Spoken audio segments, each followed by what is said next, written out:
at 6, that investigation concluded the Aurora Police Department needs to identify and address implicit bias. Implicit bias are thoughts and feelings people can have but might not realize stemming from stereotypes. The panel's research found patterns of implicit bias within Aurora Police, including perception of people of color as more threatening, perception of people of color as having unusual strength, and indifference to the effect of officers' use of force on people of color and the pain they experience. CBS 4's Jacqueline Quinn is live outside the Aurora Police Department with more on this. Jacqueline?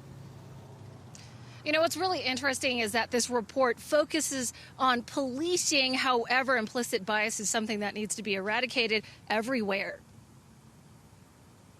Implicit bias comes from what you grew up around, who you grew up around, the groups that are your in-groups, the groups that you understand.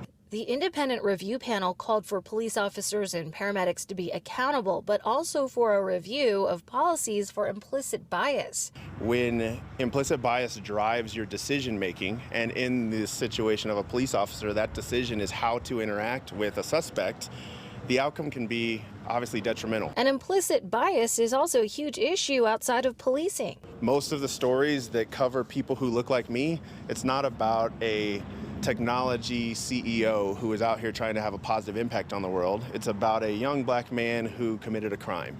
Joe Thurman is the co-founder of Interview IA. The company helps to identify implicit bias in the hiring process.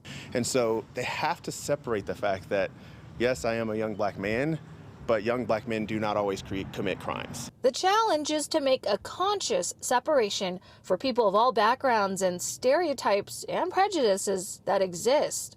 I've been in conversations where people ask, how early should we begin teaching this? And the interesting thing is we're already teaching it to kids in elementary schools just by what they see. And he hopes that if we have these conversations now, then we can have a better future. For now, reporting in Aurora, I'm Jacqueline Quinn, covering Colorado First.